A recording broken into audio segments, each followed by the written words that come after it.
अल्हम्दुलिल्लाहि रब्बिल आलमीन वस्सलातु वस्सलामु अला सय्यिदिल मुरसलीन अम्मा बाद फ़अऊज़ु बिल्लाहि मिनश शैतानिर रजीम बिस्मिल्लाहिर रहमानिर रहीम अस्सलातु वस्सलामु अलैका या रसूलल्लाह व अला आलिका व अस्हाबिका या नूरल्लाह। मोहतरम दोस्तों, अस्सलामु अलैकुम व रहमतुल्लाहि व बरकातुहू। मोहतरम दोस्तों, एक हमारे दोस्त ने हमें मैसेंजर पे मैसेज किया कि इसमें मुबारक या लतीफ़ू और या वदूदू के बारे में कुछ बताएं। तो मोहतरम दोस्तों, या लतीफ़ू अल्लाह तबारक व तआला का एक अज़ीमुल शान इसमें मुबारक है और या वदूदू भी अल्लाह तबारक व तआला का इसमें मुबारक है। और अक्सर मोहब्बत के कामों में, तज़कीर के कामों में इसकी पढ़ाई बताई जाती है, इसके वज़ाइफ बताए जाते हैं। तो या लतीफ़ू का मतलब होता है कि ए लताफ़त वाले, और या वदूदू का मतलब होता है ए दोस्त। यानी अल्लाह तबारक व तआला अपने बंदों का दोस्त भी है और बंदों के मामले में लतीफ़ भी। अल्लाह तबारक व तआला फरमाता अल्लाह लतीफ़ुम बिइबादी, अल्लाह ताला नरम है, लतीफ़ है अपने बंदों के मामलात में। तो या लतीफ़ू जो है इसका मतलब बारीक बीन भी है और इसका मतलब जो है वो नरम भी है। तो अल्लाह तबारक व तआला जो है अपने बंदों के ऊपर हमेशा लताफ़त फरमाता है, लुत्फ़ व करम फरमाता है। तो ये लुत्फ़ व करम का लफ्ज़ भी यहीं से ही निकला है, क्योंकि अल्लाह तबारक व तआला लतीफ़ है, लुत्फ़ फरमाने वाला है। तो अल्लाह तबारक व तआला की बड़ी शान है। अल्लाह तबारक व तआला को जिस खसूसियत से पुकारा जाए, अल्लाह तबारक व तआला बंदे के साथ वही करता है। यानी आप उसको रज़ाक कहकर पुकारते हैं तो आपके रिज़्क़ में इजाफ़ा फरमाता है। आप उसको रहमान कह के पुकारते हैं तो अल्लाह तबारक व तआला आपके पर रहमान यानी मेहरबान है, तो मेहरबानियाँ करता है। इसी तरीके से जब या लतीफ़ू पढ़ा जाता है तो या लतीफ़ू का मतलब होता है लुत्फ़ व करम फरमाने वाला। जब बंदा ये चीज़ पढ़ता है तो अल्लाह तबारक व तआला की मखलूक भी उस बंदे पे लुत्फ़ व करम करना शुरू कर देती है। उस बंदे के अंदर लताफ़त पैदा होती है, उसकी रूह में लताफ़त पैदा होती है, उसकी ज़बान में, उसके किरदार में, उसकी बातों में, उसके हालात में लताफ़त यानी नरमी पैदा होना शुरू हो जाती है। अल्लाह तबारक व तआला का लुत्फ़ व करम पैदा होना शुरू हो जाता है, उसे इज़्ज़त मिलती है, तकरीम मिलती है। उसके अलावा या वदूदू है, तो या वदूदू का मतलब है दोस्त रखने वाला। तो लोग उसे दोस्त रखते हैं। यानी अल्लाह तबारक व तआला अपने नामों से जो है मंसूब जो भी खसूसियात हैं अपने अस्माउल हुस्ना से इंसान को उससे नवाजता है। तो ये दोनों इसम अक्सर मोहब्बत के मामलात में, तस्कीर के मामलात में पढ़े जाते हैं। और या लतीफ़ू की सबसे बड़ी खासियत यह है कि रूहानियत के अंदर जो तालिब होते हैं या मुरीदीन होते हैं उन पे अगर लताइफ़ नहीं खुलते हैं और उनको कोई मुशाहिदात नहीं होते हैं, उनकी रूह सख्त होती है, उनका जो है वो दिमाग सख्त होता है, उनके अंदर हसासियत नहीं होती। जैसा कि मैं पिछली हमेशा वीडियो में बताता हूँ कि इन चीज़ों के अंदर हसासियत बहुत ज़रूरी है। अगर आप रूहानी लाइन में चल रहे हो तो रूहानियत हासिल करने के लिए आपके अंदर हसासियत होना ज़रूरी है। और हसासियत लताफ़त का एक दूसरा नाम है।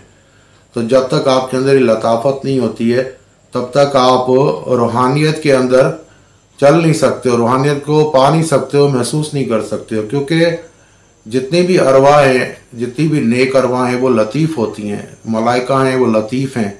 जितने भी आवान हैं, जितने भी अमलियात के पीछे मोकलात हैं, जो भी अस्माउल हुस्ना के पीछे काम करते हैं, बुज़ुर्गों की अरवाह हैं, रिजाल हैं, रिजालुल गैब हैं, जो भी हैं वो सब लतीफ़ अरवाह हैं।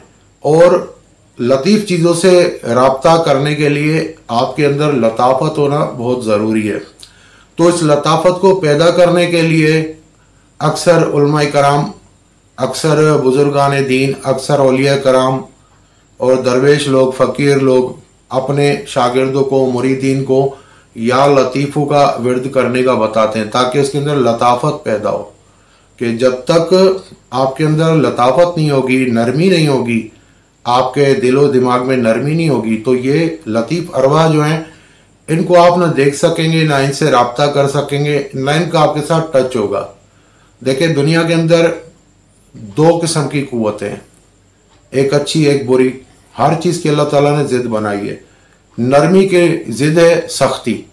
अब आप एक लतीफ़ अरवा को, नरम अरवा को जिनका जिस्म नहीं है, उनको आप राब्ते में लाना चाहते हैं, और आपके साथ आपके अंदर है सख्ती, यानी नरमी की जिद हो गई ना, नरमी की जिद है सख्ती, आपके अंदर सख्ती है। तो जब तक आप इस सख्ती को दूर करके खुद में नरमी नहीं पैदा करेंगे तो आपका उसके साथ कैसे कनेक्शन होगा? ये तो टकराव होगा ना। एक नरम चीज आती है और आपको सख्त पाकर वो आपसे टकरा जाती है, आपके साथ शामिल हाल नहीं होती। तो इसी तरीके से ये अरवाह है, जब तक ये पढ़ने वाले आमिल के अंदर, इनसे राब्ता करने के ख्वाहिशमंद के अंदर इन जैसी नरमी नहीं होगी, तब तक इनका आपस में राब्ता नहीं हो सकता है दोनों का, और ये एक दूसरे की जिद पे चलती हैं। नतीजा ये होता है, आप कोई भी अमल पढ़ रहे तो उसकी तासीरात आप पे ज़ाहिर नहीं हो रही। जब तक आप पे तासीरात उसकी ज़ाहिर नहीं होंगी तो तब तक वो अमल काम नहीं करेगा, और काम करेगा भी तो जब तक आपके अंदर लताफत नहीं है, उसके काम करने को आप समझ नहीं सकेंगे, आप अंधेरे में हाथ मारते रहेंगे। तो इसलिए या लतीफ़ू जो है ये एक रूहानियत का दरवाज़ा है। रूहानी दुनिया में दाखिल होने के लिए या लतीफ़ू का विर्द ज़रूरी होता है, और ऐसे अपनी तौर पे नहीं पढ़ना चाहिए। ये हमेशा जब तक आपको उस्ताद या मुर्शिद आपको इजाज़त नहीं देता है, इसका तरीक़ेकार नहीं बताता है पढ़ने का, नहीं पढ़ना चाहिए। वैसे सवाब की खातिर आप पढ़ सकते हैं, लेकिन आप ख़ास रूहानी मखलूक से राब्ते के लिए, रूहानियत से राब्ते के लिए, रूहानी दुनिया में दाखिल होने के लिए पढ़ते हैं तो इसके लिए उस्ताद ज़रूरी है। क्योंकि ज़रूरी नहीं कि सब इंसान एक जैसे हों, हर अमल एक जैसे सबको फ़ायदा पहुँचाए। तो उस्ताद होते हैं निगरान। मिसाल के तौर पर आप के अंदर परहेज नहीं है, तकवा नहीं है, आप या लतीफ़ू पढ़ रहे हैं, तो सबसे पहले आपको तकवा और परहेजगारी इख्तियार करनी पड़ेगी। अब उस्ताद तो शागिर्द को समझता है कि इसके अंदर कितने पानी में है ये, तो वो उसके हिसाब से उसको तालीम देता है। तो जब वो आपको समझता है कि आपको इस चीज़ की ज़रूरत है तो वो चीज़ कराता है, नहीं है तो नहीं कराता है। बाज़ लोगों की रूह वैसे ही लतीफ़ है और वैसे ही उनके अंदर लताफत और नज़ाकत होती है, और वो बात तकवा परहेजगार होते हैं, तो मज़ीद लताफत हासिल करने से ऐसा होता है कि वो किसी काम के नहीं रहते हैं। उनकी हालत ऐसी हो जाती है कि बिल्कुल वो दुनिया से कट जाते हैं, और ये भी अच्छी बात नहीं है। अल्लाह ताला ने दुनिया में भेजा है तो दुनिया के साथ रहना है, उसके नबी सल्लल्लाहु अलैहि वसल्लम के तरीके से चलना है, दुनिया को डील करना है। ऐसा नहीं कि आपको पैदा किया गया बेमकसद पैदा किया गया, नहीं, बेमकसद कोई भी चीज़ अल्लाह ने पैदा नहीं की। अल्लाह ताला ने जिन और इंस को अपनी इबादत के लिए पैदा किया है, नेकी के काम करने के लिए पैदा किया है। तो ऐसा भी नहीं है कि आप जो है वो एक बिल्कुल साइड पे होके बैठ जाएं, और ऐसा नहीं है। तो इसलिए मुर्शिदीन देखते हैं कि शागिर्द के अंदर सख्ती है और उसको इस चीज़ की ज़रूरत है, तो फिर उसे ये अमल कराते हैं। तो हर एक के बस की ये बात नहीं होती। दूसरा, तस्खीर के अमल जो भी होते हैं बाजार देखने में आसान होते हैं, लेकिन तस्खीर का अमल सबसे मुश्किल अमल है। आप कोई भी तस्खीर का अमल करते हो तो जितनी भी सबसे लतीफ़ अरवा आपके इर्द गिर्द हैं, चाहे वो जन्नात है या मलाइके हैं या बुजुर्गों की अरवाएं, सबसे पहले वो आपसे कनेक्शन में आती हैं। वो आपके अंदर देखती हैं आप में कितना दम है। तो उसमें ये होता है कि बंदा अक्सर रिजत में भी चला जाता है, उनको समझ नहीं पाता है। यहाँ आजकल उस्ताद भी ऐसे हैं, आपको पता है कि इन बातों का पता नहीं है। बस लो भाई इजाज़त, सूरह मुज़म्मिल के तुम बादशाह बन जाओ, तुम भाई सूरह मुज़म्मिल का आमिल बन जाओ, तुम बादशाह हो जाओगे, किंग हो जाओगे। बाकी दुनिया में सारे चोर हैं, ये सब बादशाह हैं, समझे ना, सबको बादशाह बना रहे हैं।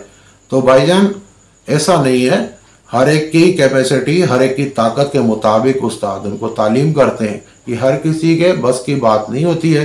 तो तस्खीर के अमाल जो होते हैं ख़ास उन लोगों के लिए होते हैं जिनसे मखसूस लोगों को फ़ायदा पहुंचना होता है। मिसाल के तौर पर कोई डॉक्टर है तो वो इसलिए करता है तस्खीर का अमल कि उसके पास मरीज़ आए और ज़्यादा से ज़्यादा खिदमत कर सके। कोई आमिल है वो कर सकता है, कोई सियासतदान है जो वाकई खिदमत का जज्बा रखता है और चाहता है लोग मुतवज्जा हों, मैं उनकी खिदमत करूं।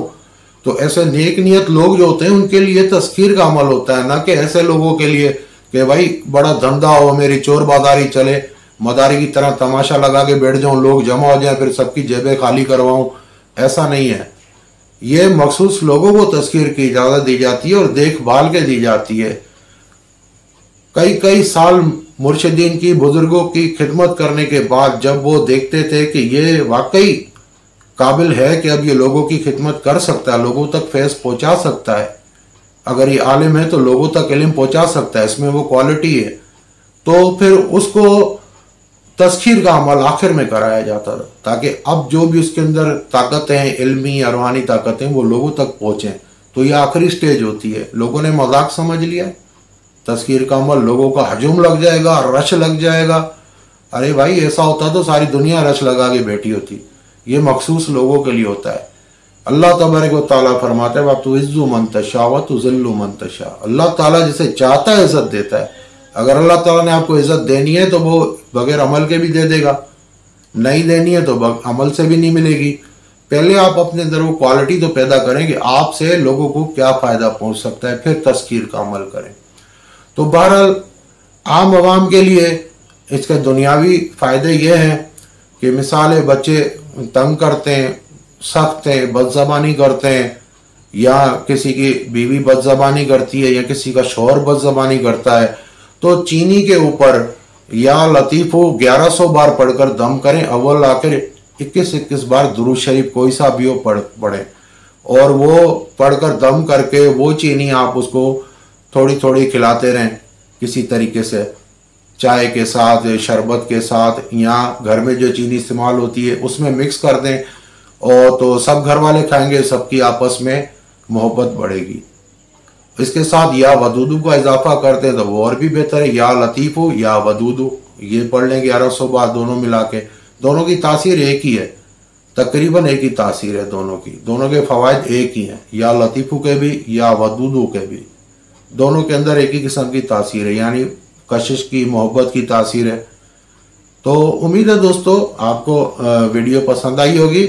मेरे चैनल रूहानी ख़जाना को सब्सक्राइब करें। मेरे फेसबुक जो चैनल है, पेज है मेरा फेसबुक पे, आमिल इमरान कादरी चिश्ती, उसको फॉलो करें। मेरी वीडियोस लोगों तक शेयर करें ताकि सही रूहानी उलूम लोगों तक पहुंच सकें। इस कार्य खैर में आप भी शामिल हो जाएं। अस्सलामु अलैकुम वरहमतुल्लाहि वबरकातुहू।